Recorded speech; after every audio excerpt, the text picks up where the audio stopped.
এই মুহূর্তে প্রকাশ করার মতন সিচুয়েশনে আমরা নেই, বাট ইভেনচুয়ালি করব।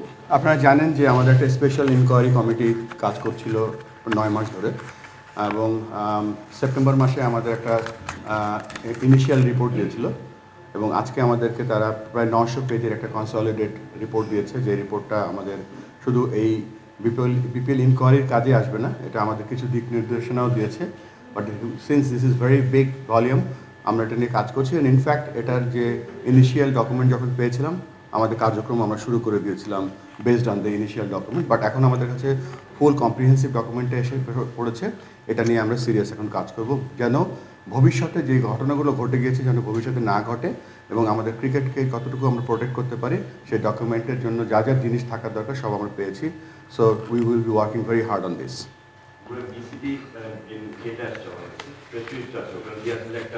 ইন্ডিপেন্ডেন্ট ইন্টিগ্রিটি কমিটি করা হবে, মানে এবং একটা ইন্ডিপেন্ডেন্ট হেড হবে, মানে ওটা ইন্ডিপেন্ডেন্ট হেডটা কি আপনারা ঠিক করেছেন, এবং ওই কমিটি কাজটা কি হবে, মানে আকসু আর থাকবে না?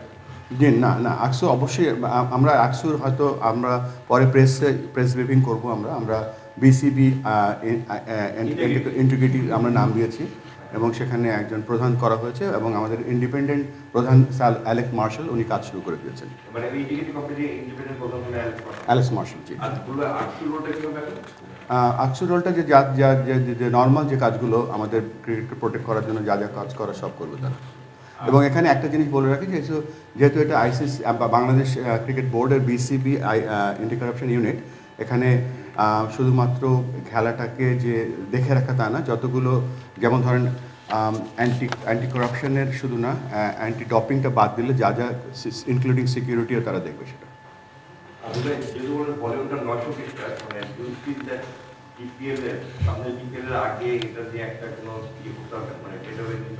অফকোর্স এটা বলে রাখছি এই জন্য যে আমরা এই কাজটা ইনফ্যাক্ট গত 1 মাস আগে থেকে এই কাজটা শুরু করে দিয়েছি।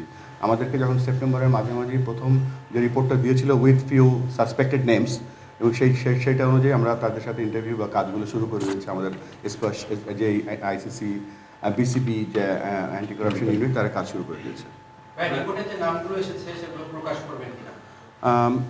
এই মুহূর্তে প্রকাশ করার মতন সিচুয়েশনে আমরা নেই, বাট ইভেনচুয়ালি করব। ভাই আপনারা বলেছেন যে ডোমেস্টিক ক্রিকেট এনসিএল টি20 বিশেষ করে ওই সেপ্টেম্বরে প্রাথমিক রিপোর্টের উপর ডিপেন্ড করে ওইসব ক্রিকেটারকে আপনারা চেষ্টা করবেন যারা না খেলে, সেরকম কোনো ক্রিকেটারকে বাছাই করা হয়েছে কিনা এবারে ডোমেস্টিক ক্রিকেট? যেহেতু এটা অত্যন্ত গোপনীয় ব্যাপার, আমি এটার ব্যাপারটা কিছু বলতে চাচ্ছি না। এটা ইনফ্যাক্ট এটা এই অ্যাবসলিউটলি ইন্ডিপেন্ডেন্টলি তারা কাজ করছে, তাদের কাজে আমরা ইন্টারফেয়ার করছি না। সো এই মুহূর্তে আমি কিছু বলতে পারছি না। প্রসিডিউর ফলো করুন। বলবেন যে সাসপেক্ট প্লেয়ারদের নাম আছে, তাদের এগেইনস্টে অ্যালিগেশন তাহলে আছে, কিন্তু এখন কনক্রিট প্রুফ পাওয়া গেছে নাকি যে এখান থেকে আপনারা স্টেপ নিতে? এখন আবার বলছি, এটা একটা কমিটি কাজ করছে এবং এই ডকুমেন্ট তারা ফলো করছে। অভিযুক্তদের সামনে বিপদে দেখা যাবে না তো শিওর? এটা এই মুহূর্তে যেহেতু আমরা এটা নিয়ে কাজ করছি না ডিরেক্টলি, এবং ইনস্ট্রাকশন কোনো দিতে পারছি না, এটা completely depending on the unit. আচ্ছা, এখন আমরা আর এই রিপোর্ট নিয়ে আর কোনো প্রশ্ন আছে আপনাদের?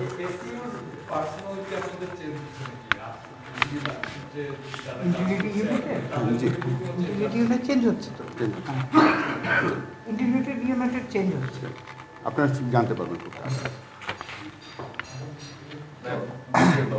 হ্যাঁ, এখন আপনি জানেন এটা দেখেন প্রত্যেকের পার্সোনাল আইডেন্টিটি, এবং এটা একটা একান্ত ব্যক্তিগত বিষয়, গোপনীয় বিষয়।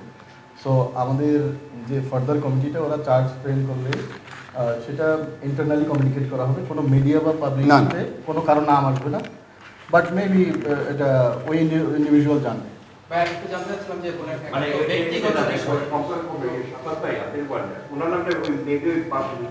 অভিযুক্তরা জানবেন, প্লাস যারা বিপিএল দল করবেন তারাও তো জানবেন যে একে নিয়ে না বা এরকম কিছু একটা বিষয় হবে। কেউ আসলে যারা যদি চার্জ ফ্রেম হয় কারো বিরুদ্ধে, তারা খেলতে পারবে না। কোন লেভেলে চার্জ হচ্ছে ব্যক্তিগত ব্যাপার, মানে তাদের নামটা গোপন রাখা হবে। তো তাদের নাম যদি গোপন রাখা হয়, পরবর্তীতে আরো যারা ক্রিকেটার আছে তারা কিন্তু সাহস পেয়ে যাবে যে আসলে কোনো কিছু আমাদের নাম প্রকাশ হয় না বা কোনো কিছু সামনে আসে না। দেখেন, ওই অথরিটি কিন্তু বোর্ডের নেই কারো নাম প্রকাশ করা। এটা ইভেনচুয়ালি সে যখন খেলতে পারবে না, আপনারাও বুঝবেন, সবাই বুঝবে। আমরা কিন্তু আদালত না, ইউ শুড আন্ডারস্ট্যান্ড দিস। এবং তাদের প্রত্যেকেরই ইন্ডিভিজুয়াল রাইট আছে, হিউম্যান রাইটস আছে, এগুলো আছে। সো একটা পার্টিকুলার খেলা নিয়ে সে যদি কোনো কিছু করে থাকে এবং চার্জ যদি ফ্রেম হয়, সেক্ষেত্রে ওই ইন্ডিভিজুয়ালকে খেলা থেকে দূরে রাখা হবে, নট যে সে তার নাম প্রকাশ করে। এটা নিয়ে আমাদের হুয়া করার কিছু নেই। তবে না, জাস্ট শাকত ভাইয়ের সাথে অ্যাড করি যে eventually depending on the charges, কার বিরুদ্ধে কতটুকু অ্যাকশন ইন্টেন্সিফাই কীরকম হয়, সো সে তখন অটোমেটিক সব বের হয়ে আসে। মানে এটা কি একটু ক্লাউডেড হয়ে যাচ্ছে না ব্যাপারটা, যে হয়তো একটা প্লেয়ারকে এমনিতেই ডোমেস্টিকে পিক করা হচ্ছে, ন্যাশনাল টিমে ট্রান্সফার কোনো কারণ নেই তার, বা ওই প্লেয়ারটা এটার সাথে জড়িত না। আমি একটু যুক্ত হয়ে Player জানবে। যেমন সোহাগ Player গাজীকে জানবে। এবার ফার্স্ট 2 লেগে নেওয়া হয়নি, হ্যাঁ। বাট নোবডি নোস যে অ্যাকচুয়ালি রিজনটা। না, এটা আমি ক্লিয়ার করি। মিডিয়া এভাবে ডাউট ক্রিয়েট করে যে তাকে হয়তো ওই কারণে নেওয়া হয় না, এটা সিলেক্ট দেখেন, এই যে আমাদের যে দলগুলো করা হয়, এগুলো দল পিক করা হয়, আমাদের ন্যাশনাল সিলেক্টররা এই কাজটা করে। So this was not selected by the selectors, this is not related to anything else, probably fitness, probably. So this is nothing to do with this action. এই ফাংশনে কোনো অ্যাকশন এখনো নেওয়া আরম্ভ হয়নি। ওকে। আচ্ছা, দ্বিতীয় আপনারা জানেন যে আমাদের আজকে last date of UI submission ছিল ফর আমরা যে 5 বছরের জন্য নতুন ফ্র্যাঞ্চাইজি দিচ্ছি। সো এখান পর্যন্ত আমাদের 11টা টিম অ্যাকচুয়ালি সাবমিশন করেছে, যেটা আমরা যাচাই বাছাই, যে প্রসিডিওরে যাচাই বাছাই করা হবে সেটা করা হবে কালকের থেকে। টিমগুলি প্রেসিডেন্ট সাহেব একটু বলে দেন। আমরা কি পড়বো? হ্যাঁ, বলে দেন। চশমা লাগবে? না, চশমা লাগবে না।